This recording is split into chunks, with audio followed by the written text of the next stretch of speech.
Our channel. Friends, ಇವತ್ತು ನಾವು TET ಪರೀಕ್ಷೆಗೆ ಸಂಬಂಧಪಟ್ಟಂತೆ ಸಾಕಷ್ಟು ಕಲಿಕಾ ಬೋಧನಾ ವಿಧಾನಗಳ ಬಗ್ಗೆ ಅಧ್ಯಯನ ಮಾಡೋಣ. ಸುಮಾರು ಜನ ಬೋಧನಾ ಶಾಸ್ತ್ರಕ್ಕೆ ಸಂಬಂಧಪಟ್ಟಂತ ನೋಟ್ಸ್ ಸಿಕ್ಕಿಲ್ಲ, ತುಂಬಾ ಸಫರ್ ಮಾಡ್ತಾ ಇದೀವಿ ಅಂತ ಹೇಳ್ತಾ ಇದ್ದಾರೆ. ಬಟ್ ನಿಮ್ಮ ಸಫರು ಬೇಕಾಗಿಲ್ಲ. ಯಾಕೆ ಅಂತಂದ್ರೆ ಕಂಪ್ಲೀಟ್ ಆಗಿ ನಿಮ್ಗೆ ಎಲ್ಲಾ ಸಬ್ಜೆಕ್ಟ್ ನಲ್ಲೂ ಕೂಡ ಮಸ್ಟ್ ಅಂಡ್ ಶುಡ್ ಬರ್ತಕ್ಕಂಥದ್ದು ಬೋಧನಾ ವಿಧಾನ. ಸೊ ಬೋಧನಾ ವಿಧಾನಗಳನ್ನ ನೀವು ಹೇಗೆ ಕಂಡುಹಿಡಿಬೇಕು, ಅಲ್ಲಿ ಇನ್ಸಿಡೆಂಟ್ ಅನ್ನ ಕೊಟ್ಟಿರ್ತಾರೆ. ಉದಾಹರಣೆ ಸಮೇತ ನೀವು ಅಲ್ಲಿ ಗುರುತಿಸುವಂತ ಒಂದು ಶೈಲಿಯನ್ನ, ಯೋಜನೆಯನ್ನ ಹಾಕೊಳ್ಬೇಕಾಗತ್ತೆ. ಸೊ ಪ್ರತಿಯೊಂದು ವಿಚಾರದಲ್ಲಿ ಗಣಿತ ಆಗಿರ್ಬೋದು, ಪರಿಸರ ಅಧ್ಯಯನ ಆಗಿರ್ಬೋದು, ಆಮೇಲೆ ವಿಜ್ಞಾನ ಆಗಿರ್ಬೋದು, ಸಮಾಜ ವಿಜ್ಞಾನ ಆಗಿರ್ಬೋದು, ಕನ್ನಡ, ಇಂಗ್ಲಿಷು, ಹಾಗೇನೆ ಶೈಕ್ಷಣಿಕ ಮನೋವಿಜ್ಞಾನ ಎಲ್ಲವೂ ಕೂಡ ಪೆಡಗಾಜಿಗೆ ಬಹಳ ಗಮನವನ್ನ ಕೊಡಬೇಕಾಗುತ್ತೆ. ಎಸ್, ಹಾಗಾದ್ರೆ ಇವತ್ತಿನ ವಿಡಿಯೋ ಕಂಪ್ಲೀಟ್ ಆಗಿ ಬೋಧನಾ ವಿಧಾನಗಳನ್ನ ಹೇಗೆ ನೀವು ಕಂಡುಹಿಡಿಬೇಕು, ಬೋಧನಾ ವಿಧಾನಗಳನ್ನ ಹೇಗೆ ನೀವು ಅದನ್ನ ಆರ್ಗನೈಸ್ ಮಾಡೋದು, ಹೇಗೆ ಕಂಡುಹಿಡಿಯೋದು, ಅದು ಅಂದ್ರೆ ಏನು ಅಂತ ಇವತ್ತಿನ ತರಗತಿಯಲ್ಲಿ ನಾವು ಡೀಪ್ ಆಗಿ ಡಿಸ್ಕಷನ್ ಮಾಡೋಣ.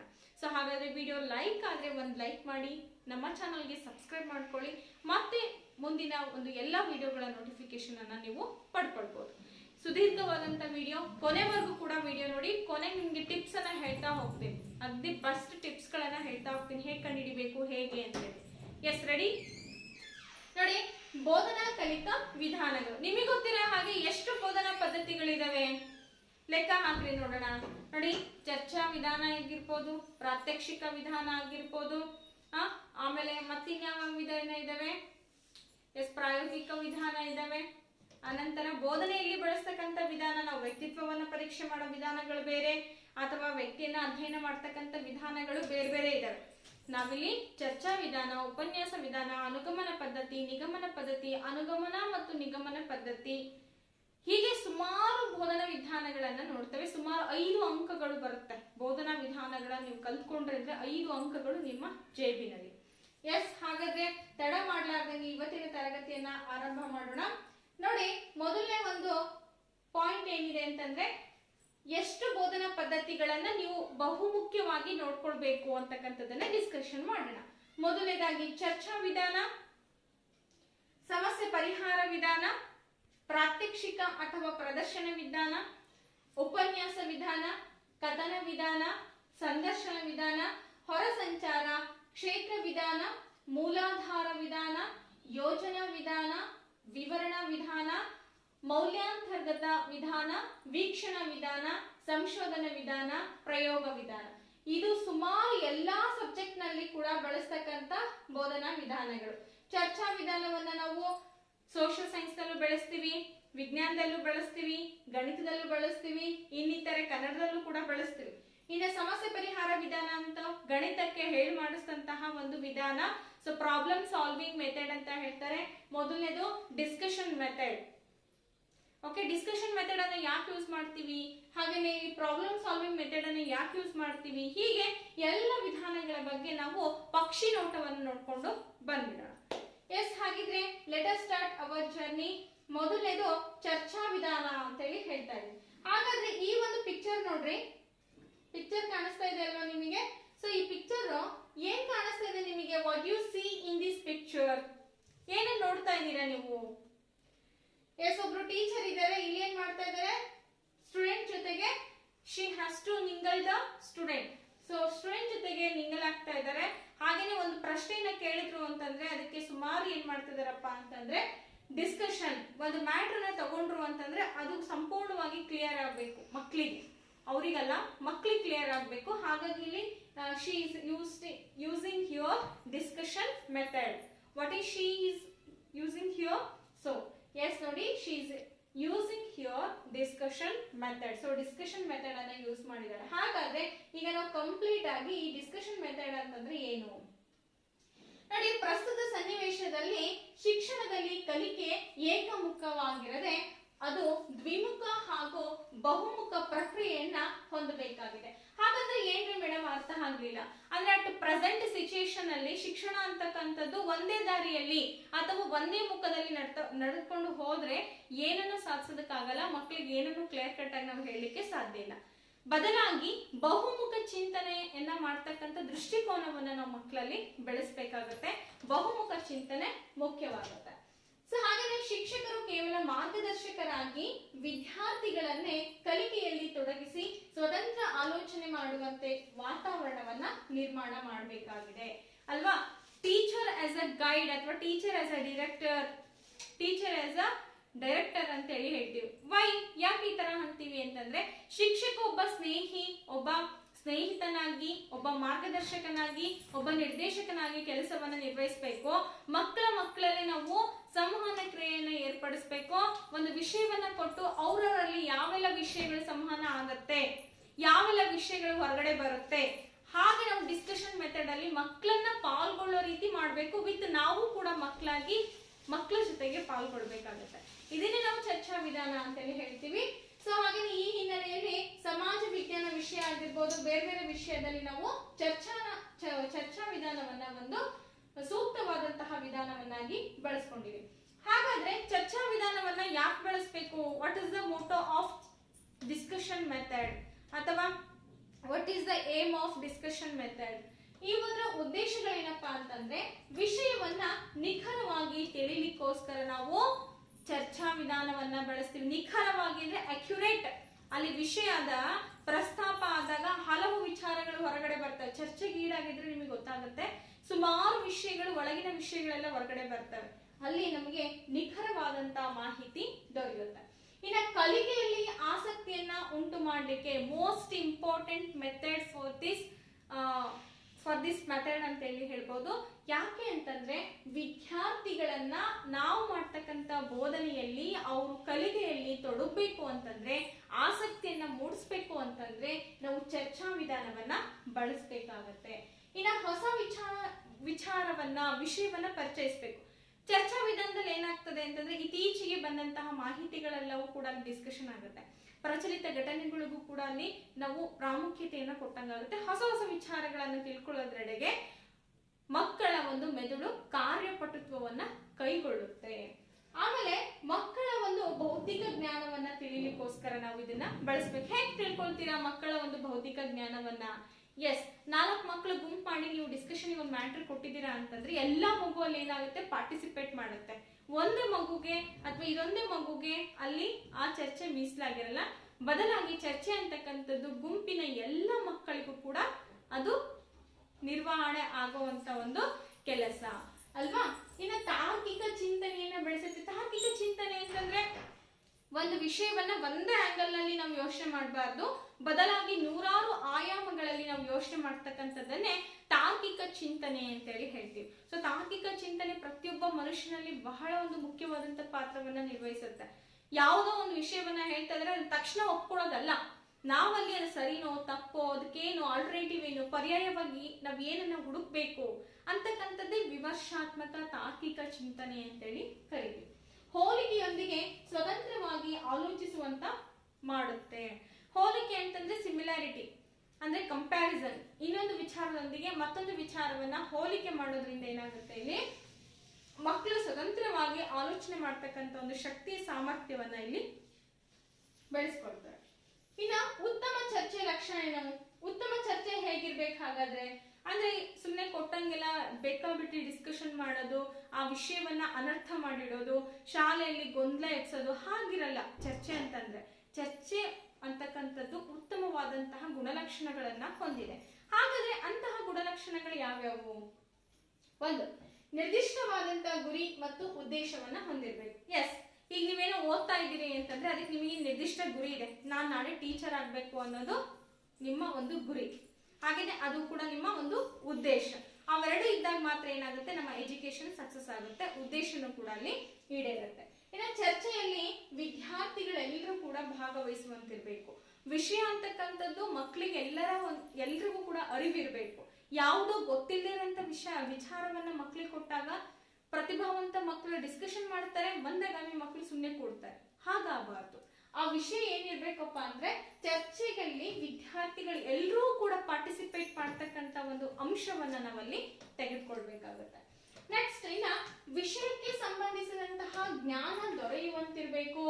ಅಂದ್ರೆ ವಿಷಯಕ್ಕೆ ಸಂಬಂಧಪಟ್ಟಂತ ಜ್ಞಾನ ದೊರೆಯಬೇಕು ಹೊರತಾಗಿ ಅನಾವಶ್ಯಕವಾಗಿ ನಮ್ಮ ವಿಷಯದಿಂದ ಬೇರೆ ವಿಷಯದ ಕಡೆಗೆ ಹೋದಾಗ ಏನಾಗ್ತದೆ ಅಂತಂದ್ರೆ ವಿಷಯ ತಪ್ಪಿ ಮಾತು ಹೋಗ್ತವ. ವಿಷಯ ತಪ್ಪಿ ಮಾತು ಹೋದಾಗ ಗೊಂದಲಗಳು ಉಂಟಾಗ್ಬೋದು, ಗದ್ದಲಗಳು ಉಂಟಾಗ್ಬೋದು. ಹೀಗಾಗಬಾರ್ದು ಅಂತಂದ್ರೆ ಟೀಚರ್ ಅಲ್ಲಿ ಮಧ್ಯಸ್ಥಿಕೆಯನ್ನ ವಹಿಸ್ಕೊಳ್ಬೇಕಾಗುತ್ತೆ. ಮುಖ್ಯವಾಗಿ ವಿಷಯಕ್ಕೆ ಸಂಬಂಧಪಟ್ಟಂತ ಜ್ಞಾನವನ್ನ ಮಾತ್ರ ಅಲ್ಲಿ ಏನಾಗಿರ್ಬೇಕು ಪ್ರಸ್ತುತೀಕರಣವನ್ನ ಗೊಳಿಸ್ತಾ ಇರ್ಬೇಕಾಗುತ್ತೆ. ರೈಟ್. ಅಭಿವ್ಯಕ್ತಿ ಸ್ವತಂತ್ರ ಇರ್ಬೇಕು. ಅಭಿವ್ಯಕ್ತಿ ಸ್ವತಂತ್ರ ಅಂತಂದ್ರೆ ಮಕ್ಕಳಿಗೆ ಸ್ವತಂತ್ರವಾದಂತ ಆಲೋಚನೆಯನ್ನ ಮಾಡ್ಲಿಕ್ಕೆ ನಾವು ಅನುವನ್ನ ಮಾಡ್ಕೊಡ್ಬೇಕು. ಹೇಗೆ ಅಂದ್ರೆ ಒಂದ್ 4 ಜನ ಮಕ್ಕಳನ್ನ ಸೇರಿಸಿದಾರ. ನೀವು 4 ಜನ ಮಕ್ಕಳನ್ನ ಸೇರಿಸಿದ ತಕ್ಷಣ ನೀವೇನ್ ಮಾಡ್ಬೇಕು? ಒಂದೇ ಮಗುಗೆ ಅವಕಾಶ ಕೊಡ್ತೀರಾ? ಹಂಗ್ ಕೊಟ್ರೆ you are not a teacher. ಗೊತ್ತಾಯ್ತಾ? ಆ ರೀತಿ ಕೊಡ್ಲೇಬಾರ್ದು. ಒಂದ್ ಮಗುಗೊಂದ್ಸಲ ಅವಕಾಶ ಕೊಟ್ರೆ ಅಂದ್ರೆ ನೆಕ್ಸ್ಟ್ ಇನ್ನೊಂದ್ ಮಗು ಅವಕಾಶ ಕೊಡಿ, ಇನ್ನೊಂದ್ ಮಗುಗೆ ಅವಕಾಶ ಕೊಡಿ. ಅಲ್ಲಿ ಪ್ರತಿಯೊಬ್ಬ ಮಕ್ಕಳು ತಮ್ಮ ವೈಯಕ್ತಿಕ ಸ್ವಾತಂತ್ರ್ಯವನ್ನ ಪ್ರದರ್ಶನ ಮಾಡಬೇಕು, ವೈಯಕ್ತಿಕ ಚಿಂತನೆಯನ್ನ ಪ್ರದರ್ಶಿಸಬೇಕು. ಅದೇ ಈ ಚರ್ಚೆಯ ಒಂದು ಮುಖ್ಯ ಮೋಟೋ. ಹಾಗಾದ್ರೆ ವಿದ್ಯಾರ್ಥಿಗಳಿಗೆ ಕಲಿಕೆಗೆ ಸ್ಫೂರ್ತಿಯನ್ನ ನೀಡುವಂತಿರ್ಬೇಕು, ಕಲಿಕೆಗೆ ನಿಯರ್ ಬೈ ಇರ್ಬೇಕಿದು. ಇನ್ನು ಮೌಲ್ಯಮಾಪನವನ್ನ ಮಾಡೋ ರೀತಿ ಇದು ಇರ್ಬೇಕು. ಹಾಗಾದ್ರೆ ಪ್ರತಿಯೊಂದು ಒಬ್ಬ ವ್ಯಕ್ತಿಗೂ, ಪ್ರತಿಯೊಂದು ಒಂದು ವಸ್ತುವಿಗೂ ಗುಣಗಳು ಇರುತ್ತೆ, ಅವಗುಣಗಳು ಇರುತ್ತೆ. ಈಗ ನಾ ಇದೀನಿ ಅಂತಂದ್ರೆ ಆಸ್ ಅ ವುಮನ್ ಅಥವಾ ಆಸ್ ಅ ಮ್ಯಾನ್ ನನ್ನಲ್ಲಿ ಕೆಟ್ಟ ಗುಣಗಳು ಕೂಡ ಇದಾವೆ, ಒಳ್ಳೆ ಗುಣಗಳು ಇದಾವೆ.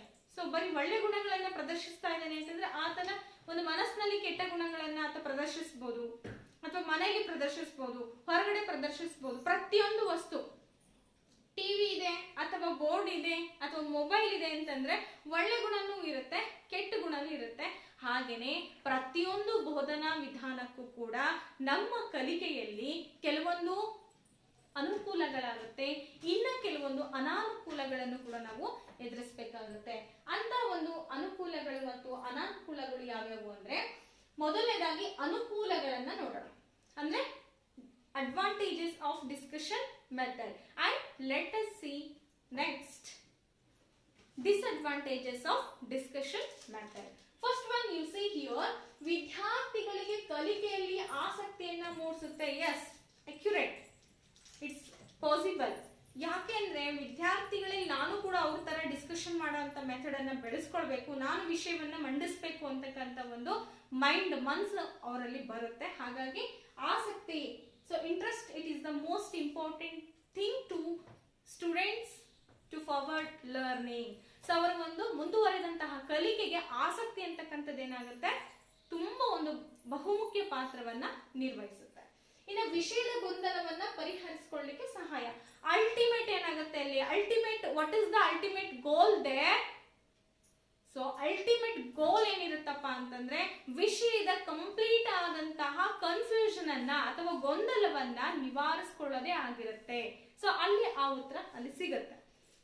ನೆಕ್ಸ್ಟ್, ವಿದ್ಯಾರ್ಥಿಗಳಲ್ಲಿ ವಿಮರ್ಶಾತ್ಮಕ ಚಿಂತನೆಯನ್ನು ಬೆಳೆಸುತ್ತೆ. ಕಂಠಪಾಠವನ್ನ ಹೊರತುಪಡಿಸಿ ಕಲಿಕೆಗೆ ಮುಕ್ತವಾದಂತ ಅವಕಾಶವನ್ನ ನೀಡುತ್ತೆ.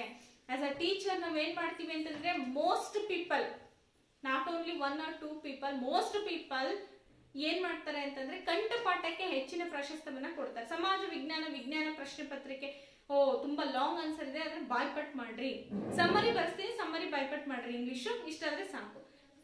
ಇಲ್ಲಿ ಕಂಠಪಾಠ ಇದು ನಮ್ಮ ಜೀವನ ಪಾಠವನ್ನ ಕಲ್ಸ್ಕೊಡಲ್ಲ ಮಕ್ಕಳಿಗೆ. ಆ ಓದು ಎದಕ್ಕೋಸ್ಕರ ಓದ್ತೀವಿ ಅಂತಂದ್ರೆ ಅವರ ಒಂದು ಮಾನಸಿಕ ಬೆಳವಣಿಗೆ, ಸೃಜನಾತ್ಮಕತೆಯ ಒಂದು ಬೆಳವಣಿಗೆಗೋಸ್ಕರ ನಾವೇನ್ ಮಾಡ್ಬೇಕು, ಓದಿನ ಒಂದು ವಿಷಯವನ್ನ ನಾವು ಕೇವಲ ಕಂಠಪಾಠಕ್ಕಷ್ಟೇ ಮೀಸಲಾಗಿರ್ಬಾರ್ದು, ಬದಲಾಗಿ ವಿಮರ್ಶಾತ್ಮಕ ಚಿಂತನೆಯನ್ನ ಬೆಳೆಸಬೇಕಾಗತ್ತೆ. ಜೊತೆಗೆ ತಾರ್ಕಿಕ ಚಿಂತನೆಯನ್ನು ಕೂಡ ನಾವಲ್ಲಿ ಬೆಳೆಸಬೇಕಾಗತ್ತೆ. So that is the most important thing to our teaching style. Okay, next, ಶಿಕ್ಷಕರು ವಿದ್ಯಾರ್ಥಿಗಳ ಸಂಬಂಧಗಳು ಉತ್ತಮಗೊಳ್ಳುತ್ತೆ. ಬಿಕಾಸ್ ಅಲ್ಲಿ ಶಿಕ್ಷಕರು ಏನ್ ಮಾಡ್ತಾರೆ ಅಂತ, they have to involve their students and they have to communicate with theirs.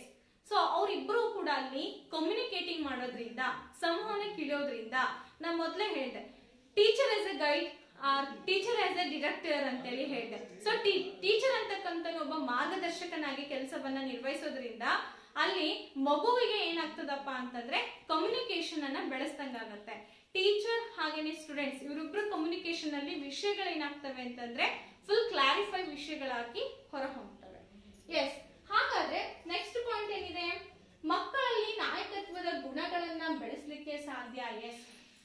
ವಿಧಾನದಲ್ಲಿ ಇನ್ನೊಂದು ಡೆವಲಪ್ಮೆಂಟ್ ಏನಾಗುತ್ತೆ ಅಂತಂದ್ರೆ ಲೀಡರ್ಶಿಪ್ ಅನ್ನ ಇಲ್ಲಿ ನಾವು ಬೆಳೆಸ್ಬೋದು. ಕಲಿಕೆ ದೀರ್ಘಕಾಲದವರೆಗೂ ಕೂಡ ಉಳಿಸ್ಕೊಳ್ಳಿಕ್ಕೆ ಸಾಧ್ಯ. ಡಿಸ್ಕಷನ್ ಮಾಡಿದ್ವಿ, ಅವತ್ತು ಕೂಡ ಮರೆಯಲ್ಲ. ನೀವು ಕೂಡ ಇದು ಅನುಭವಿಸಿರ್ಬೋದು.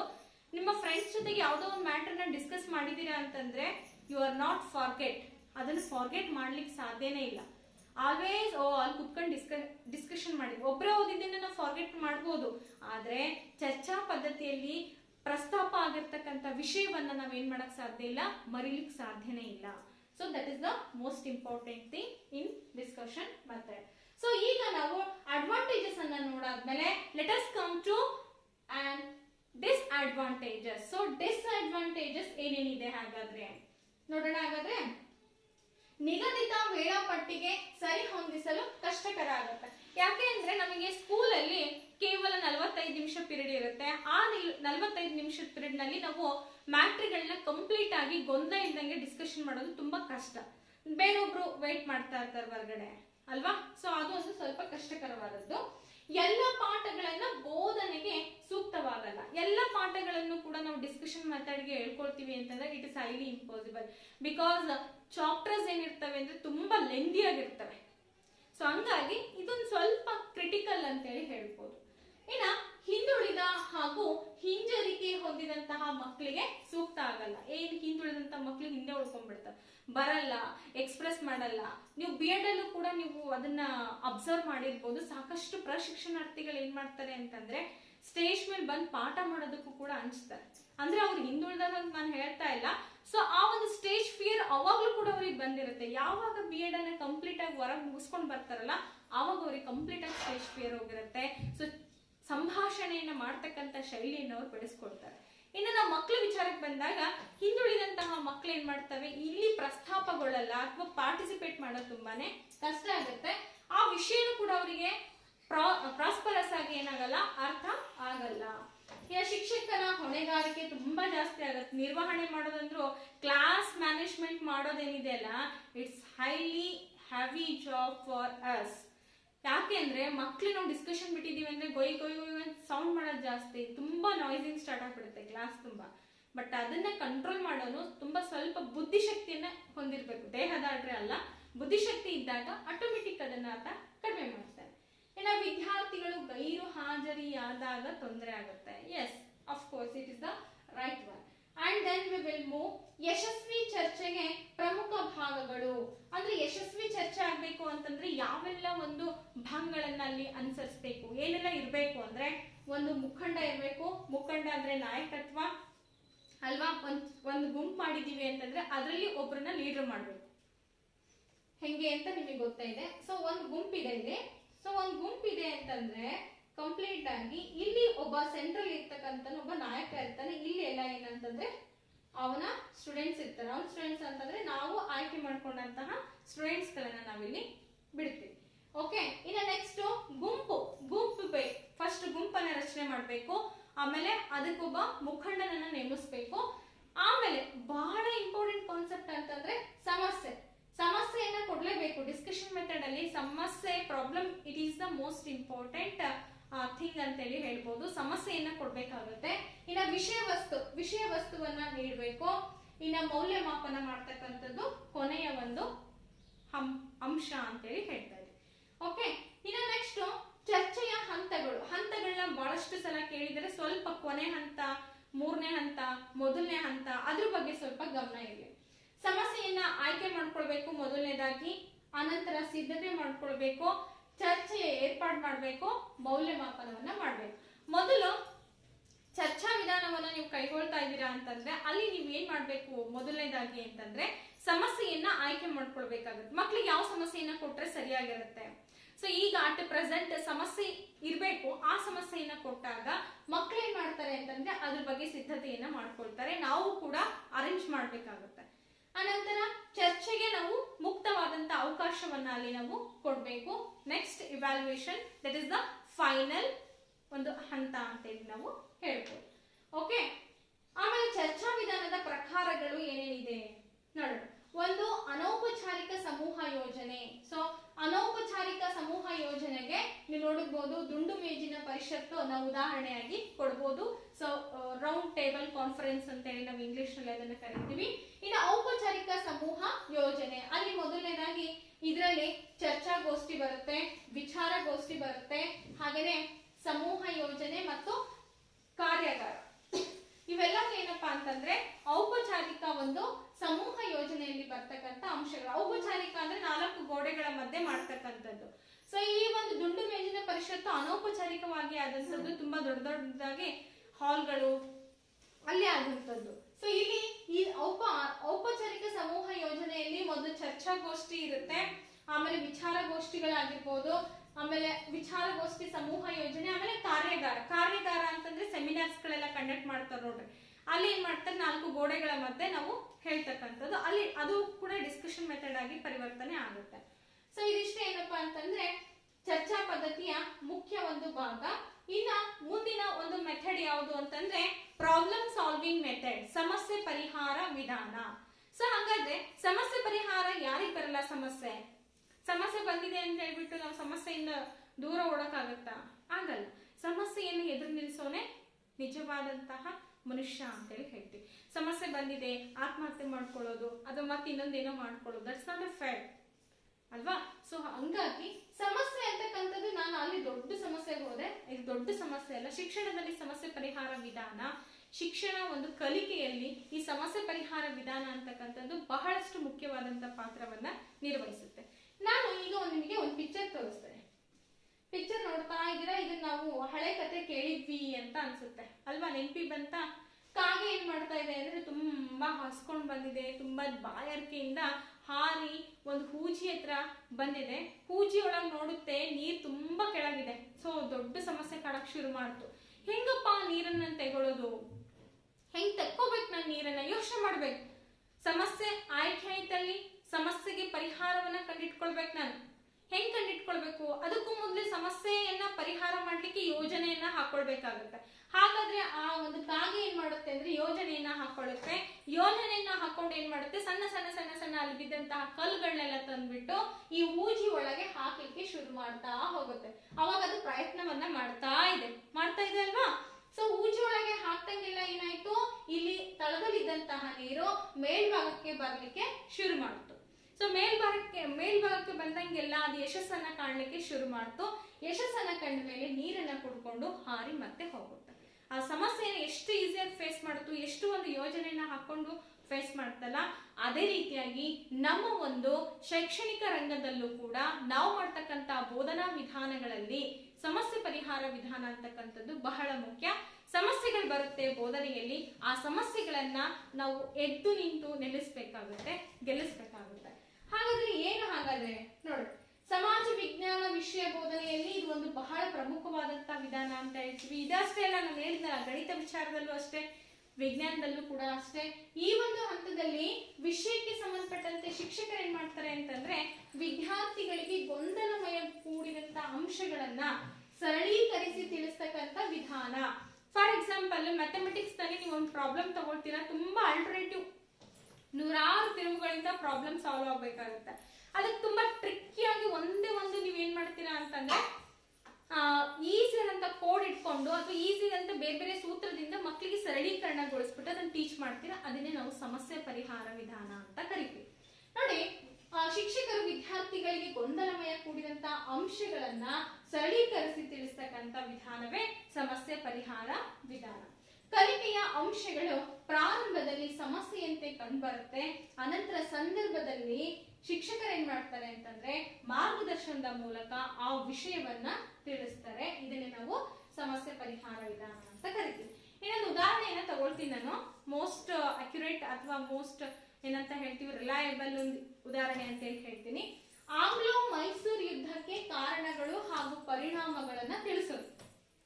ಆಮೇಲೆ ಈ ಒಂದು ವಿಷಯವನ್ನ ಶಿಕ್ಷಕರು ವಿದ್ಯಾರ್ಥಿಗಳಿಗೆ ಏನ್ ಮಾಡ್ತಾರೆ, ತಿಳಿದುಕೊಂಡ್ಬಿಟ್ಟು ತಿಳಿಸಿದಾಗ ಆಗ ಆ ಒಂದು ವಿಷಯ ಮಗುವಿಗೆ ಹೊಸದಾದಂತ ಸಮಸ್ಯೆಯಂತೆ ಕಂಡುಬರುತ್ತೆ.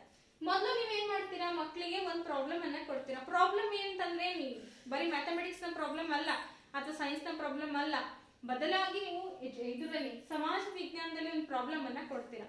ಆಂಗ್ಲೋ ಮೈಸೂರು ಯುದ್ಧಕ್ಕೆ ಕಾರಣಗಳನ್ನ ಮತ್ತು ಪರಿಣಾಮಗಳನ್ನ ತಿಳಿಸ್ಕೊಂಡ್ ಬರ್ಕೊಂಬರ್ರಿ, ನಾಳೆ ನೀವು ಅದನ್ನ ಬರ್ಕೊಂಬರ್ರಿ ಅಂತ ಹೇಳ್ಬೇಕು. ಹೇಳಿದಾಗ ಆ ವಿಷಯವನ್ನ ವಿದ್ಯಾರ್ಥಿಗಳಿಗೆ ಕೊಟ್ಟಾಗ ಮಗುವಿಗೆ ಅದೊಂದು ದೊಡ್ಡ ಸಮಸ್ಯೆ ಆಗಿ ಕಾಡುತ್ತೆ. ಅವಾಗ ಏನ್ ಮಾಡ್ತಾರ ಮಕ್ಕಳು, ಶಿಕ್ಷಕರು ಗ್ರಂಥಾಲಯದಲ್ಲಿ ಆಕರ ಗ್ರಂಥಗಳ ಸಹಾಯವನ್ನ ಪಡೆಯಲು ತಿಳಿಸ್ಬಿಟ್ಟು ಸಮಸ್ಯೆಯನ್ನ ಬಗೆಹರಿಸ್ತಾರೆ. ಅವಾಗ ಮಕ್ಕಳೆಲ್ಲ ಬಂದ್ಬಿಟ್ಟು ಶಿಕ್ಷಕರನ್ನ ಕೇಳ್ತಾರೆ, ಸರ್ ನನಗಿದು ಅರ್ಥ ಆಗ್ತಿಲ್ಲ, ಎಲ್ಲಿ ಹುಡುಕ್ಬೇಕು, ಬುಕ್ಸ್ ನಲ್ಲೂ ಕೂಡ ಕಡಿಮೆ ಮಾಹಿತಿ ಕೊಟ್ಟಿದ್ದಾರೆ, ಹೆಂಗ್ ಸಾಲ್ವ್ ಮಾಡ್ಬೇಕು ಅಂತ ಅಂದಾಗ ಶಿಕ್ಷಕರಾದಂತ ನೀವು ಗೈಡೆನ್ಸ್ ಅನ್ನ ಕೊಡ್ತೀರಾ. ಏನಂತ ಗೈಡೆನ್ಸ್ ಕೊಡ್ತೀರಾ, ನೋಡ್ರಪ್ಪ ಲೈಬ್ರರಿ ಇದೆ, ಲೈಬ್ರರಿಗೆ ಹೋಗಿ ಅದಕ್ಕೆ ಸಂಬಂಧಪಟ್ಟಂತ ಬುಕ್ಸ್ಗಳು ಆಕರ ಗ್ರಂಥಗಳೆಲ್ಲ ಸಿಗುತ್ತೆ, ತಗೊಂಡ್ ಬಂದು ಸ್ಟಡಿ ಮಾಡ್ರಿ, ಅದನ್ನ ನೋಟ್ ಔಟ್ ಮಾಡ್ಕೊಳ್ರಿ ಅಂತ ಹೇಳ್ತೀರ. ಸೊ ಮಕ್ಳು ಏನ್ ಮಾಡ್ತಾವ ಅಂತಂದ್ರೆ ಅದನ್ನ ತಗೊಂಡ್ ಬಂದು ಸೊ ಹಾಗೇನೆ ಆ ಒಂದು ಸಮಸ್ಯೆಯನ್ನ ಬಗೆಹರಿಸ್ಕೊಳ್ತಾರೆ. ಈ ವಿಧಾನದಿಂದ ಸಾಧ್ಯ ಆಗುತ್ತೆ. ಬಡತನಕ್ಕೆ ಕಾರಣಗಳು ಹಾಗೂ ಪರಿಹಾರಗಳನ್ನ ಪಟ್ಟಿ ಮಾಡ್ಲಿಕ್ಕೂ ಕೂಡ ನೀವು ತಿಳಿಸಿದಾಗ ಅದೇ ರೀತಿಯಾದಂತ ಒಂದು ಸೊಲ್ಯೂಷನ್ ಅನ್ನು ಅವರು ಕಂಡುಕೊಳ್ತಾರೆ. ಹಾಗಾದ್ರೆ ಕೆಲವೊಬ್ರು ವಾಕ್ಯಗಳನ್ನ ಕೇಳ್ರಿ. ಸೊ ಯಾಕಂದ್ರೆ ಸಮಸ್ಯೆ ಪರಿಹಾರ ವಿಧಾನದ ಈ ವಾಕ್ಯವನ್ನ ಹೇಳಿದಂತವ್ರು ಯಾರು ಅಂತ ಕೇಳ್ಬೋದು. ನೂರಾರು ಪ್ರಶ್ನೆಗಳು ಬರುತ್ತೆ, ಹಿಂಗೆ ಬರುತ್ತೆ ಹಂಗೆ ಬರುತ್ತೆ ಅಂತ ಹೇಳಕ್ಕಾಗಲ್ಲ. ಸಿ.ಎ. ಗುಡ್ರವರ ಪ್ರಕಾರ ಪರಿಹಾರವನ್ನ ಬಯಸುವ ಆಹ್ವಾನವನ್ನ ರೂಪಿಸಿ ಕಲಿಕೆಯನ್ನ ಪ್ರೋತ್ಸಾಹಿಸ್ತಕ್ಕಂತ ಒಂದು ವಿಧಾನವನ್ನ ಸಮಸ್ಯೆ ಪರಿಹಾರ ವಿಧಾನ ಅಂತ ಕರಿತೀವಿ. ಯಾರು ಹೇಳ್ತಾರೆ, ಸಿ.ಎ. ಗುಡ್ರವರು ಹೇಳ್ತಾರೆ. ಪರಿಹಾರವನ್ನ ಬಯಸ್ತಕ್ಕಂತ ಸಮಸ್ಯೆಗಳಾಗಿರ್ಬೇಕು, ಎಲ್ಲಾ ಸಮಸ್ಯೆಗಳಿಗೂ ಒಂದಲ್ಲ ಒಂದು ಪರಿಹಾರ ಇದ್ದೇ ಇರುತ್ತೆ. ಅದಕ್ಕೆ ಆ ಮಾತನ್ನ ಅವರು ಶ್ರೇಷ್ಠ ಶೈಕ್ಷಣಿಕ ತಜ್ಞರು ಹೇಳ್ತಾರೆ. ಪರಿಹಾರವನ್ನ ಬಯಸ್ತಕ್ಕಂತ, ಆಹ್ವಾನವನ್ನ ರೂಪಿಸ್ತಕ್ಕಂತ, ಕಲಿಕೆಯನ್ನ ಪ್ರೋತ್ಸಾಹಿಸ್ತಕ್ಕಂತಹ ಒಂದು ವಿಧಾನವನ್ನ ನಾವು ಸಮಸ್ಯೆ ಪರಿಹಾರ ವಿಧಾನ ಅಂತ ಹೇಳ್ತೀವಿ. ಈ ಸಮಸ್ಯೆ ಪರಿಹಾರ ವಿಧಾನದಿಂದಾಗಿ ಏನಾಗುತ್ತೆ ಅಂದ್ರೆ ಕಲಿಕೆ ಪ್ರೋತ್ಸಾಹಗೊಳ್ಳುತ್ತೆ. ಮಕ್ಕಳಲ್ಲಿ ನಾವು ಕೂಡ ಅದನ್ನ ಸರ್ಚ್ ಮಾಡ್ಬೇಕು, ಹುಡುಕ್ಬೇಕು, ಬರಿಬೇಕು ಅಂತಕ್ಕಂಥ ಒಂದು ಆಸಕ್ತಿಯನ್ನು ಅವರು ಬೆಳೆಸ್ಕೊಳ್ತಾರೆ.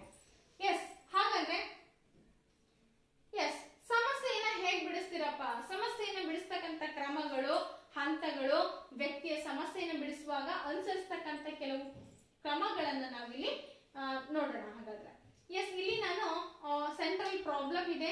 ಸೆಂಟ್ರಲ್ ಪ್ರಾಬ್ಲಮ್ ಇದ್ದಾಗ ಇಲ್ಲಿ ಐಡೆಂಟಿಫೈ ದ ಪ್ರಾಬ್ಲಮ್. ಫಸ್ಟ್ ಈ ವಿಧಾನಗಳಿಂದ ನಾವೇನ್ ಮಾಡ್ತಾ ಹೋಗ್ತೀವಿ ಅಂದ್ರೆ ಪ್ರಾಬ್ಲಮ್ಗಳನ್ನ ಬಿಡಿಸ್ತಾ ಹೋಗ್ತೀವಿ. ಹೇಗ್ ಬಿಡಿಸ್ತೀರಿ ನೋಡ್ರಿ. Identify the problem, define the problem, explore solutions, act on strategies, look at effective ಅಂತ ಇದೆ. ಸಿಂಪಲ್ ಆಗಿ ನೀವು ಇದನ್ನ ಏನಂತ ನೆನ್ಪಿಟ್ಕೊಳ್ಬಹುದು ಅಂತಂದ್ರೆ ಐಡಿಯಲ್, IDEAL ಏನಂತ ನೆನ್ಪಿಟ್ಕೊಳ್ಬಹುದು, ಐಡಿಯಲ್ ಅಂತೇಳಿ ನೆನ್ಪಿಟ್ಕೊಳ್ಬಹುದು. ಐ ಅಂದ್ರೆ ಇಲ್ಲಿ identify the problem. First you have to identify the problem, then you will move on that define the problem. Define the problem ಅಂತಂದ್ರೆ ಆ ಸಮಸ್ಯೆಯನ್ನ ವ್ಯಾಖ್ಯಾನಿಸೋದು. ಮೊದಲ ಸಮಸ್ಯೆಯನ್ನ ಕಂಡುಕೊಳ್ರಿ, ಸಮಸ್ಯೆಯನ್ನ ವ್ಯಾಖ್ಯಾನಿಸ್ರಿ. ಎಕ್ಸ್ಪ್ಲೋರ್ ಸೊಲ್ಯೂಷನ್, ಸಮಸ್ಯೆಗೆ ಕಾರಣಗಳನ್ನ ಹುಡುಕ್ರಿ. What is the solutions of this problem, you have to explore the solutions and then you will come act on strategies. ನೀವೇನ್ ಮಾಡ್ಬೇಕು, ಆ ಸಮಸ್ಯೆಗೆ ಬೇಕಾದಂತ ಸ್ಟ್ರಾಟಜೀಸ್ ಗಳನ್ನ, ಸಲಹೆ ಸೂತ್ರಗಳನ್ನ ನೀವಲ್ಲಿ ಹುಡುಕ್ತಾ ಹೋಗ್ಬೇಕು. Next look at effects. ಏನಾಯ್ತು ಪರಿಣಾಮವನ್ನ ನೀವು ಗಮನಿಸೋದು ಅಥವಾ ಮೌಲ್ಯಮಾಪನವನ್ನ ಮಾಡ್ತಕ್ಕಂಥದ್ದು. It's enough. ಸಮಸ್ಯೆ ಪರಿಹಾರ ವಿಧಾನಗಳನ್ನ ನಾವು ಹೀಗೆ ಕಂಡುಕೊಳ್ಬಹುದು. ಸೊ ನಿಮಗಿದು ಅರ್ಥ ಆಯ್ತು ಅಂತ ನಾನು ಅನ್ಕೊಳ್ತೀನಿ. ತುಂಬಾ ಸಿಂಪಲ್ ಆಗಿ ಒಂದು ಚಕ್ರದ ರೀತಿಯಲ್ಲಿ ನಾನು ತೋರಿಸ್ತಾ ಇದ್ದೀನಿ ನಿಮಗೆ. ಓಕೆ, ಹಾಗಾದ್ರೆ ಮುಂದಿನ ಒಂದು ಪ್ರಶ್ನೆ ಹೋಗೋಣ. ಸಾರಿ, ಪ್ರಶ್ನೆ ಅಲ್ಲ, ಇವತ್ತು ನಾನು ಥಿಯರಿ ಕ್ಲಾಸ್ ಡಿಸ್ಕಸ್ ಮಾಡ್ತಾ ಇರೋದು. ಮೊದಲನೇದಾಗಿ ಸಮಸ್ಯೆಯನ್ನು ಗುರುತಿಸಬೇಕು, ಮಾಹಿತಿ ಸಂಗ್ರಹಣೆ, ಅರ್ಥೈಸುವಿಕೆ, ತೀರ್ಮಾನ, ತಾಳೆ ನೋಡೋದು. ಇವು ಸಮಸ್ಯೆ ಪರಿಹಾರದ ಒಂದು ಹಂತಗಳು. ಸಮಸ್ಯೆಯನ್ನ ಏನ್ ಸಮಸ್ಯೆ ಇದೆ ಅಂತ ಫಸ್ಟ್ ರೆಕಗ್ನೈಸ್ ಮಾಡ್ರಿ. ಮಾಹಿತಿ ಯಾಕೆ ಆಗಾಯ್ತು, ಡಿಫೈನ್ ದ ಪ್ರಾಬ್ಲಮ್. ಆಮೇಲೆ ಅದನ್ನ ಅರ್ಥೈಸ್ಕೊಳ್ರಿ, collect the information, data interpretation ಅಂತ ಹೇಳ್ತೀವಿ. ಆನಂತರ ಡಿಸ್ಕಷನ್ ಅಂದ್ರೆ ಡಿಸಿಷನ್ ಬನ್ನಿ, ಕೊನೆಗೆ ತಾಳೆಯನ್ನ ನೋಡಿ. ಓಕೆ, ಹಾಗಾದ್ರೆ ಇಂತಹ ಒಂದು ಸಮಸ್ಯೆ ಪರಿಹಾರ ಅಥವಾ ಸಮಸ್ಯೆ ವಿಧಾನದ ಪ್ರಮುಖ ಅನುಕೂಲಗಳು ಏನೇನಾಗ್ತವ ಅನುಕೂಲಗಳು? ಕಲಿಕೆಯ ನೈಜ ಅನುಭವವನ್ನ ಮಗು ಪಡ್ಕೊಳ್ಳುತ್ತೆ. ಹೌದು, ವಾಟ್ ಈಸ್ ಲರ್ನಿಂಗ್ ಅಂತಕ್ಕಂಥದ್ರ ಬಗ್ಗೆ ಮಗು ನೈಜವಾದಂತಹ ಒಂದು ಸ್ವರೂಪವನ್ನ ಪಡ್ಕೊಳ್ಳುತ್ತೆ, ಕಲಿಯುತ್ತೆ. ಸೊ ಇದರಿಂದಾಗಿ ಮಗು ಏನ್ ಮಾಡುತ್ತೆ ಅಂದ್ರೆ ಕಲಿಕೆ ನನಗೆ ಗೊತ್ತೇ ಇಲ್ಲ, ಈ ಅಂಶವನ್ನ ಕಲ್ತೇ ಇಲ್ಲ, ಇದ್ರಲ್ಲಿ ನಾನು ಪಾಲ್ಗೊಂಡೇ ಇಲ್ಲ ಅಂತ ಹೇಳಕ್ ಸಾಧ್ಯನೇ ಇಲ್ಲ. ಕಲಿಕೆಯಲ್ಲಿ ಒಂದು ನೈಜತೆಯನ್ನ ಅದು ಕಂಡುಕೊಳ್ಳುತ್ತೆ. ಸಮಾಜದಲ್ಲಿನ ಜವಾಬ್ದಾರಿಯ ನಿರ್ವಹಣೆಯನ್ನ ತಿಳಿಲಿಕ್ಕೆ ಸಹಾಯಕ. ಸಮಾಜದಲ್ಲಿ ನನಗೆ ಏನೋ ಒಂದು ಸಮಸ್ಯೆ ಬಂತು ಅಂತಂದ್ರೆ ಅದನ್ನ ನಾನು ಪರಿಹಾರ ಮಾಡ್ಕೊಳ್ಳಿಕ್ಕೆ ಈ ಒಂದು ಸಮಸ್ಯಾ ಪರಿಹಾರ ವಿಧಾನವನ್ನ ನಾನು ಬಳಸ್ಕೊಳ್ಬಹುದು. ಇನ್ನು ವಿದ್ಯಾರ್ಥಿಗಳಲ್ಲಿ ಸ್ವಾವಲಂಬನೆಯ ಗುಣಗಳು ಕೂಡ ಇಲ್ಲಿ ಬೆಳೆಯುತ್ತೆ. ಮುಖ್ಯವಾಗಿ ನಾವು ವಿದ್ಯಾರ್ಥಿಗಳಲ್ಲಿ ಸ್ವಾವಲಂಬ ಗುಣಗಳನ್ನ ಬೆಳೆಸಬೇಕಾಗುತ್ತೆ. ಇಲ್ಲಿ ಸ್ವಾವಲಂಬನೆಯ ಗುಣಗಳು ಕೂಡ ಬೆಳೆಯುತ್ತೆ. ಇನ್ನ ವಿದ್ಯಾರ್ಥಿಗಳಲ್ಲಿ ಆಲೋಚನೆ ಶಕ್ತಿ ಬೆಳೆಯುತ್ತೆ. ಇದು ಇಂಪಾರ್ಟೆಂಟ್. ನಾವ್ ಏನೇ ಒಂದು ವಿಧಾನವನ್ನ ಬಳಸಿದ್ವಿ ಅಂತಂದ್ರೆ ಅದರಿಂದ ಹೊಸತನ ಏನಾದ್ರು ತರಬೇಕಾಗುತ್ತೆ. ಅಲ್ಲಿ ಏನಾಗ್ತದಪ್ಪ ಅಂತಂದ್ರೆ ಆಲೋಚನಾ ಶಕ್ತಿ ವಿವಿಧ ಆಯಾಮಗಳಲ್ಲಿ ಆ ಮಗುವಿಗೆ ಬೆಳೀತಾ ಹೋಗ್ತದೆ. ಇನ್ನ ವಿದ್ಯಾರ್ಥಿ ಮತ್ತು ಶಿಕ್ಷಕರ ಮಧ್ಯೆ ಉತ್ತಮವಾದಂತಹ ಸಂಬಂಧವು ಕೂಡ ಅಲ್ಲಿ ಬೆಳೆಯುತ್ತೆ. ವಿದ್ಯಾರ್ಥಿಗಳಲ್ಲಿ ತಾಳ್ಮೆ ಮತ್ತು ಸಹನೆಯ ಗುಣಗಳು ಕೂಡ ಅಲ್ಲಿ ಬೆಳೆಯುತ್ತೆ. ವಿದ್ಯಾರ್ಥಿಗಳಲ್ಲಿ ಕಲಿತಾ ಇದೀವಿ ಅಂತಂದ್ರೆ ಕಲಿಕೆಯಲ್ಲಿ ನಮಗೆ ಸಹನೆ ಮತ್ತು ತಾಳ್ಮೆ ಗುಣಗಳು ಬೇಕಾಗುತ್ತೆ. ಮುಖ್ಯವಾಗಿ ಸಮಸ್ಯೆ ಪರಿಹಾರ ವಿಧಾನದಲ್ಲಿ ತೊಡಗೋದ್ರಿಂದ ಇಲ್ಲಿ ತಾಳ್ಮೆ ಮತ್ತು ಸಹನೆಯ ಗುಣಗಳು ಕೂಡ ಬೆಳೆಯುತ್ತೆ. ನಿಮಗೆ ಹಿಂಗೆ ಡೈರೆಕ್ಟ್ ಆಗಿ ಕಂಡುಹಿಡಿಯಲಿಕ್ಕೆ ಕೊಡಲ್ಲ. ಅವರು ಒಂದು ಸಮಸ್ಯೆಯನ್ನ ಕೊಡ್ತಾರೆ. ಸಮಸ್ಯೆ ಅಂತಂದ್ರೆ ಹೆಂಗೆ ಉದಾಹರಣೆಯನ್ನ ಕೊಡ್ತಾರೆ. ಉದಾಹರಣೆಯನ್ನ ಕೊಟ್ಟು ಇದು ಯಾವ ವಿಧಾನದಿಂದ ನೀವು ಬಳಸ್ತೀರಾ ಅಂತ ಕೇಳಬಹುದು. ಇನ್ನ ಅನಾನುಕೂಲಗಳೇನಿದಾವ, what is the disadvantages of problem solving method. ನೋಡಿ, ಮೊದಲನೇದಾಗಿ ಪ್ರತಿಭಾವಂತ ವಿದ್ಯಾರ್ಥಿಗಳಿಗೆ ಮಾತ್ರ ಸೂಕ್ತ ಆಗುತ್ತೆ. ಇದು ವೆರಿ ಸ್ಯಾಡ್ ಅಂತ ಹೇಳಿ ಹೇಳ್ಬೋದು. ಯಾಕಂದ್ರೆ ಬರೀ ಪ್ರತಿಭಾವಂತ ವಿದ್ಯಾರ್ಥಿಗಳಿಗೆ ಸೂಕ್ತ ಆಯ್ತು ಅಂದ್ರೆ ಇನ್ನ ಹಿಂದುಳಿದಂತ ಮಕ್ಕಳು, ಮಂದಗಾಮಿ ಮಕ್ಕಳು ಏನ್ ಮಾಡ್ಬೇಕು? ಅವ್ರ ಪಾಪ ಆ ಲೆವೆಲ್ ಥಿಂಕೇ ಮಾಡಲ್ಲ. ಅವ್ರು they didn't think that level. So that is the main problem here. ತರಗತಿಯ ವೇಳಾಪಟ್ಟಿಗೆ ಸಮಸ್ಯೆ ಆಗುತ್ತೆ, ಸರಿ ಹೊಂದಲ್ಲ. ತರಗತಿ ಸೇಮ್ ಈ ಡಿಸ್ಕಷನ್ ಮೆಥಡ್ ಆಗಿರ್ಬೋದು ಅಥವಾ ಈ ಮೆಥಡ್ ಆಗಿರ್ಬೋದು, ಆ ಒಂದು ವೇಳಾಪಟ್ಟಿಗೆ ಏನಾಗಲ್ಲ, ಅಲ್ಲಿ ಸರಿ ಹೊಂದಲ್ಲ. ಇನ್ನ ವಿಷಯಕ್ಕೆ ಸಂಬಂಧಿಸಿದಂತಹ ಸೂಕ್ತ ಮಾಹಿತಿಗಳು ಕೂಡ ಈ ದೊರೆತಕ್ಕಂಥದ್ದು ತುಂಬಾನೇ ಕಷ್ಟಕರವಾದಂತ ವಿಚಾರ ಆಗುತ್ತೆ. ಎಲ್ಲಾ ಅಧ್ಯಾಯಗಳಲ್ಲೂ ಕೂಡ ನಾವು ಇದನ್ನ ಬಳಸ್ಕೊಳ್ಳಿಕ್ಕೆ ಅಸಾಧ್ಯ. ಇನ್ನ ಮುಂದಿನ ಮೆಥಡ್ ಬಹಳ ಇಂಪಾರ್ಟೆಂಟ್. ವಿಜ್ಞಾನ ಕ್ಷೇತ್ರದಲ್ಲಿ ಹಾಗೆ ಸಮಾಜ ವಿಜ್ಞಾನ ಕ್ಷೇತ್ರದಲ್ಲಿ ನಾವು ಮುಖ್ಯವಾಗಿ ಬಳಸ್ಕೊಳ್ಳೇಬೇಕಾದಂತ ಒಂದು ಮೆಥಡ್, ಅದು ಪ್ರಾತ್ಯಕ್ಷಿಕೆ ಅಥವಾ ಪ್ರದರ್ಶನ ವಿಧಾನ ಅಂತೇಳಿ ಹೇಳ್ತೀವಿ. ಹಾಗಂದ್ರೆ ಏನು ಪ್ರಾತ್ಯಕ್ಷಿಕ ಅಥವಾ ಪ್ರದರ್ಶನ ವಿಧಾನ ಅಂತಂದ್ರೆ ಏನು ನೋಡೋಣ. ವಿದ್ಯಾರ್ಥಿಗಳಿಗೆ ವಿಷಯಕ್ಕೆ ಸಂಬಂಧಿಸಿದ ಸನ್ನಿವೇಶವನ್ನ ನೈಜವಾಗಿ ತೋರಿಸೋದ್ರ ಅಥವಾ ಪ್ರದರ್ಶಿಸುವುದರ ಮೂಲಕ ಕಲಿಕೆಯನ್ನ ಉಂಟು ಮಾಡತಕ್ಕಂತ ವಿಧಾನವನ್ನ ನಾವು ಪ್ರಾತ್ಯಕ್ಷಿಕೆ ವಿಧಾನ ಅಂತ ಕರಿತೀವಿ. ಹೇಗೆ ಇದು ಮೋಸ್ಟ್ ಅಪ್ರೋಪ್ರಿಯೇಟ್ ಸಬ್ಜೆಕ್ಟ್ ಅಂತಂದ್ರೆ ವಿಜ್ಞಾನ. ವಿಜ್ಞಾನದಲ್ಲಿ ನಾವು ಏನ್ ಮಾಡ್ತೀವಿ ಅಂತಂದ್ರೆ ಪ್ರಾಯೋಗಿಕ ಅಂಶಗಳು ಜಾಸ್ತಿ ಬರುತ್ತೆ. ಪ್ರಾಯೋಗಿಕತೆಯನ್ನ ನಾವಲ್ಲಿ ಪ್ರಾಕ್ಟಿಕಲ್ ಕ್ಲಾಸಸ್ ಗಳನ್ನ ತಗೊಳ್ಬೇಕಾಗುತ್ತೆ. ಸೊ ಪ್ರಾಕ್ಟಿಕಲ್ ಕ್ಲಾಸಸ್ ಅಲ್ಲಿ ಏನೇನೋ ಒಂದು ಡಿಸ್ಕಷನ್ ಮಾಡ್ತಾ ಇದೀವಿ ಅಂತಂದ್ರೆ ಅಲ್ಲಿ ಸೈನ್ಸ್ ಲ್ಯಾಬ್ ಇದೆ ಅಂತ ಅಂದ್ರೆ ಮಗುವಿಗೆ ನೈಜವಾಗಿ ನಾವ್ ಏನ್ ಮಾಡ್ಬೋದು, ಕರ್ಕೊಂಡು ಹೋಗಿ ಆ ಒಂದು ಮಿಶ್ರಣವಾಗ್ಲಿ ಸಂಯುಕ್ತಗಳು ಧಾತುಗಳ ಒಂದು ಪರಿಚಯವನ್ನ ಮಾಡ್ಕೊಳ್ಬಹುದು. ಸೊ ಹೀಗೆ ನೈಜವಾದಂತಹ ದೃಷ್ಟೀಕರಣವನ್ನ ಅಥವಾ ದೃಶ್ಯವನ್ನ ತೋರಿಸ್ತಕ್ಕಂಥದ್ದು ಈ ಮೆಥಡ್ ನಲ್ಲಿ ಆಗ್ತಕ್ಕಂಥ ಬದಲಾವಣೆ. ಹಾಗಾದ್ರೆ ನೀವು ನೋಡಿರ್ಬೋದು, ಈ ಒಂದು ಚಿತ್ರ ತೋರಿಸ್ತಾ ಇದ್ದೀನಿ. ಚಿತ್ರದಲ್ಲಿ ಏನ್ ಮಾಡ್ತಾ ಇದಾರೆ ಮಕ್ಕಳು ನೋಡ್ರಿ. ಮಕ್ಕಳೆಲ್ಲ ಸೇರ್ಕೊಂಡು ಇಲ್ಲಿ ಏನೋ ಒಂದು ಬಿತ್ತುತ್ತಾ ಇದ್ದಾರೆ ಅಥವಾ ಏನೋ ಒಂದು ಸಸ್ಯನ ನೆಡ್ತಾ ಇದ್ದಾರೆ. ಪರಿಸರ ಅಧ್ಯಯನ ಪಾಠ ಮಾಡ್ತಾ ಇದ್ದೀರಾ ಅಂತಂದ್ರೆ ಅಲ್ಲಿ ಬೆಳೆಗಳ ಬಗ್ಗೆ ತಿಳಿಸ್ಕೊಡ್ತಾ ಇದ್ದೀರಾ.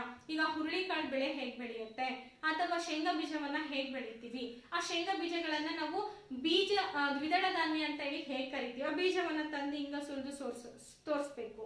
ಏಕದಳ ಧಾನ್ಯಗಳು ಮತ್ತೆ ದ್ವಿದಳ ಧಾನ್ಯಗಳಿಗೆ ಏನೇನೆಲ್ಲ ಫರಾಕ್, ಇಟ್ ಮೀನ್ಸ್ ಏನೇನೆಲ್ಲ ಡಿಫ್ರೆನ್ಸ್ ಇದೆ ಅಂತೇಳಿ ನಾವು ನೋಡೋದು. ಏಕದಳ ಧಾನ್ಯಗಳನ್ನ ಕುಟ್ಟಿ ತೋರಿಸೋದ್ರಿಂದ ಅದು ಛಿದ್ರ ಅಂದ್ರೆ ಪುಡಿ ಪುಡಿ ಆಗೋಗುತ್ತೆ. ಇನ್ನ ದ್ವಿದಳ ಧಾನ್ಯಗಳನ್ನ ತಂದು ತೋರಿಸೋದ್ರೆ 2 ತುಂಡು ಮಾಡಿದಾಗ 2 ಪೀಸ್ ಆಗುತ್ತೆ. ಹಾಗಾಗಿ ಇದನ್ನ ದ್ವಿದಳ ಧಾನ್ಯಗಳು ಅಂತ ಕರಿತೀವಿ. ಹೀಗೆ ನಾವು ಒಂದನ್ನ ಹಾಗೆ ಮಾಡಿ ಒಂದನ್ನ ಹೀಗೆ ಮಾಡಿ ತೋರಿಸಿದಾಗ ಅಲ್ಲಿ ಪ್ರಾತ್ಯಕ್ಷಿಕ ಒಂದು ವಿಧಾನವನ್ನ ಬಳಸ್ತೀರ. ಮೋಸ್ಟ್ ಎಫೆಕ್ಟಿವ್ ಒಂದು ಟೀಚಿಂಗ್ ಮೆಥಡ್ ಅಂತ ಹೇಳಿ ಹೇಳ್ಬೋದು ಇದನ್ನ. ಜೊತೆಗೆ ಈ ಮಕ್ಕಳನ್ನು ಕೂಡ ನಾವು ಒಂದು ಫೀಲ್ಡ್ಗೆ, ಅಲ್ಲೇ ಪಕ್ಕದಲ್ಲಿ ಇರ್ತಕ್ಕಂಥ ಒಂದು ಫೀಲ್ಡ್ಗೆ ಕರ್ಕೊಂಡು ಹೋಗಿ ನೈಜವಾಗಿ ನಾವು ಹೇಳಿದಂತಹ ಪಾಠವನ್ನ ಅನುಸರಿಸ್ಬಿಟ್ಟು ಮಗುವಿಗೆ ಚಟುವಟಿಕೆಗಳನ್ನ ಕೊಡೋದ್ರ ಮುಖಾಂತರನು ಕೂಡ ಪ್ರಾತ್ಯಕ್ಷಿಕ ವಿಧಾನವನ್ನ ನಾವಲ್ಲಿ ಬಳಸ್ಬೋದು. ಎಸ್, ಇದು ತುಂಬಾ ಜನ ಟೀಚರ್ಸ್, ತುಂಬಾ ಆಕ್ಟಿವ್ ಟೀಚರ್ಸ್, ತುಂಬಾ ವರ್ಕ್ ಮಾಡ್ಬೇಕನ್ನ ಟೀಚರ್ಸ್ ಇದನ್ನ ಮಾಡ್ತಾರೆ, ಮಾಡ್ಬೇಕು.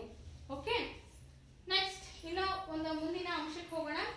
ತಜ್ಞರ ಹೇಳಿಕೆಯಂತೆ ತರಗತಿಯ ಕೋಣೆಯಲ್ಲಿ ಇರುವಂತಹ ಶಿಕ್ಷಕರು ಒಂದು ವಿಷಯವನ್ನ ಗಂಟೆಗಟ್ಟಲೆ ಬೋಧಿಸಿದ್ರು ಕೂಡ ಮಗುವಿನಲ್ಲಿ ಕೇವಲ ಸ್ವಲ್ಪ ವಿಷಯವನ್ನ ಮಾತ್ರ ನಾವು ತಿಳಿಸ್ಕೊಡ್ಲಿಕ್ಕೆ ಸಾಧ್ಯ. ಗಂಟೆಗಟ್ಟಲೆ ಬೋಧನೆ ಹೇಳ್ತೀವಿ, ಬಟ್ ಪ್ರಾಕ್ಟಿಕಲ್ ಮಾಡೋದು ಕೇವಲ ಒಂದೇ ಒಂದು ಪ್ರಾಕ್ಟಿಕಲ್ ನಲ್ಲಿ ಸಾವಿರಾರು ವಿಷಯಗಳು ತಿಳಿದೋಗ್ಬಿಡುತ್ತೆ. ಗಂಟೆಗಟ್ಟಲೆ ಬೋಧನೆ ಮಾಡೋದ್ರಿಂದ ಕೆಲವೊಂದು ವಿಚಾರಗಳು ತಿಳಿಯುತ್ತೆ, ಇನ್ನು ಕೆಲವೊಂದು ವಿಚಾರಗಳು ತಿಳಿಯೋದಿಲ್ಲ. ಹಾಗೆ ಮಾಡೋದ್ರ ಬದಲಿ ಈ ಪ್ರಾತ್ಯಕ್ಷಿಕ ವಿಧಾನವನ್ನು ನಾವು ಬಳಸಬೇಕಾಗುತ್ತೆ.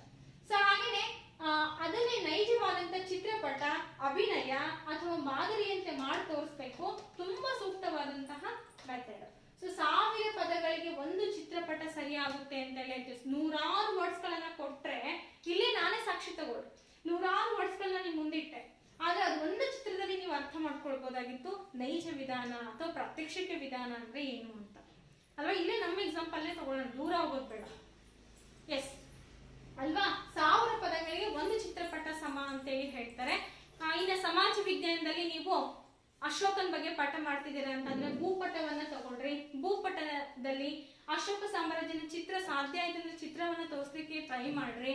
ಹಾಗೇನೆ ಆ ಒಂದು ಭೂಪಟ ಎಷ್ಟು ಎಲ್ಲಿವರೆಗೂ ಕೂಡ ಹರಡಿತ್ತು ಸಾಮ್ರಾಜ್ಯ, ಕಳಿಂಗ ಯುದ್ಧ ಎಲ್ಲಾಯ್ತು, ಕಳಿಂಗದ ರಾಜ ಯಾರಾಗಿದ್ದ, ಕಳಿಂಗ ಎಂಬ ಪ್ರದೇಶ ಎಲ್ಲಿ ಬರುತ್ತೆ, ಈಗ ಏನಂತ ಹೇಳ್ತೀವಿ. ಹೀಗೆ ವಿಮರ್ಶಾತ್ಮಕ ಚಿಂತನೆಯನ್ನ ಬೆಳೆಸೋದ್ರ ಜೊತೆಗೆ ಪ್ರಾಯೋಗಿಕ ವಿಧಾನವನ್ನ ಬಳಸಿ ಕೂಡ ನಾವು ಮಕ್ಕಳಿಗೆ ಪಾಠವನ್ನ ಮಾಡಬಹುದು. ಓಕೆ, ಹಾಗಾದ್ರೆ ಒಂದು ವಿಧಾನವನ್ನು ನಾವು ಸಮಾಜ ವಿಜ್ಞಾನ ಬೋಧನೆ ಸಂದರ್ಭದಲ್ಲಿ ಕೆಳಗಿನ ವಿಷಯಗಳನ್ನ ಬೋಧನೆ ಮಾಡೋ ಅಂತ ಸಂದರ್ಭದಲ್ಲಿ ನಾವು ಬಳಸ್ಕೊಳ್ತೀವಿ. ಹೇಗೆ? ಅಣುಕು ಮತದಾನ ಹೇಗ್ ಮಾಡ್ತಾರೆ, ಅದೊಂದು ಚಿತ್ರ ಅಣುಕು ಸಣ್ಣದಾಗಿ ನಾವು ಒಂದು ಪ್ರದರ್ಶನ ಮಾಡೋದ್ರ ಮೂಲಕ ತೋರಿಸ್ಬೋದು. ಇನ್ನ ಅಣುಕು ವಿಧಾನಸಭೆ ಅಧಿವೇಶನ, ವಿಧಾನಸಭೆ ಅಧಿವೇಶನ ಹೇಗಾಗುತ್ತೆ ಮಕ್ಕಳಿಗೆ ತಿಳಿಸ್ಕೊಡ್ಬೇಕು ಅಂತಂದ್ರೆ ಇಲ್ಲ ಕುತ್ಕೊಂಡು ಅಧಿವೇಶನವನ್ನ ಮಾಡೋ ರೀತಿ ಮಾಡ್ಬೋದು. ಬಡತನದ ಸನ್ನಿವೇಶ, ಹೇಗೆ ಬಡತನ ಕಾಡ್ತಾ ಇದೆ ನಮ್ಮ ದೇಶವನ್ನ, ಬಡತನ ಹೇಗೆ ಸಮಸ್ಯೆಯನ್ನ ಈಡ್ ಮಾಡ್ತಾ ಇದೆ ಅಂತ ಹೇಳಿ ನಾವು ಪ್ರತ್ಯಕ್ಷೀಕರಣದಿಂದ ತೋರಿಸ್ಬೋದು. ಇನ್ನು ವರದಕ್ಷಿಣೆ ಸಮಸ್ಯೆ ಹೇಗಿದೆ, ಜ್ವಾಲಾಮುಖಿಗಳ ಸ್ಫೋಟ ಹೇಗಾಗುತ್ತೆ, ಇನ್ನ ನಾಟಕಗಳು, ಹೀಗೆ ಸಾಕಷ್ಟು ವಿಧದ ರೀತಿಯಲ್ಲಿ ನಾವು ಪಠ್ಯಗಳನ್ನ ಪ್ರಾತ್ಯಕ್ಷಿಕ ಅಥವಾ ಪ್ರಾಯೋಗಿಕ ವಿಧಾನಗಳ ಮುಖಾಂತರ ನಾವೇನ್ ಮಾಡ್ಬೋದು, ಮಕ್ಕಳಿಗೆ ಪ್ರದರ್ಶನ ರೂಪದಲ್ಲಿ ತೋರಿಸ್ಬೋದು. ಹಾಗಾಗಿ ಅದನ್ನ ನಾವು ಪ್ರದರ್ಶನ ವಿಧಾನ ಅಂತೇಳಿ ಕರಿತೀವಿ. ಹಾಗಾದ್ರೆ ಇದರಲ್ಲಿ ಹಂತಗಳು ಯಾವ್ಯಾವಿದಾವ? ಮೊದಲನೇದಾಗಿ ವಿಷಯದ ಆಯ್ಕೆ ಮಾಡ್ಕೊಳ್ಬೇಕು, ಪೂರ್ವ ಸಿದ್ಧತೆ ಮಾಡ್ಕೊಳ್ಬೇಕು, ಪ್ರದರ್ಶನ ಮಾಡ್ಬೇಕು, ಅನಂತರ ಮೌಲ್ಯಮಾಪನ, ಕೊನೆಯದಾಗಿ ಹಿಮ್ಮಾಹಿತಿಯನ್ನ ಪಡೆದುಕೊಳ್ಳೋದು. ಇದಿಷ್ಟು ಏನಪ್ಪಾ ಅಂತಂದ್ರೆ ಪ್ರಾತ್ಯಕ್ಷಿಕ ವಿಧಾನದ ಹಂತಗಳು. ಓಕೆ, ಇನ್ನ ಇದರ ಅನುಕೂಲಗಳು ಏನಿದಾವ, ಇದು ಬೇಕಲ್ಲ, ಪ್ರತಿಯೊಂದಕ್ಕೂ ಅನುಕೂಲಗಳು ಅನಾನುಕೂಲಗಳು ತಿಳ್ಕೊಳ್ತಾ ಇದೀವಿ ಅಂದ್ರೆ ಇದು ಕೂಡ ಬೇಕಾಗುತ್ತೆ. ವಿದ್ಯಾರ್ಥಿಗಳು ಕಲಿಕೆಯಲ್ಲಿ ಆಸಕ್ತಿಯಿಂದ ಪಾಲ್ಗೊಳ್ತಾರೆ, ತುಂಬಾ ಇಂಟ್ರೆಸ್ಟೆಡ್ ಆಗಿ ಮಕ್ಳು ಏನ್ ಮಾಡ್ತವೆ ಅಂದ್ರೆ ಕಲಿಯೋದಕ್ಕೆ ಶುರು ಮಾಡ್ತವೆ. ಇನ್ನ ಎರಡನೇದಾಗಿ ಭೌತಿಕ ಜ್ಞಾನದ ಬೆಳವಣಿಗೆಗೆ ಇದು ತುಂಬಾನೇ ಸಹಾಯಕಾರಿ ಆಗುತ್ತೆ.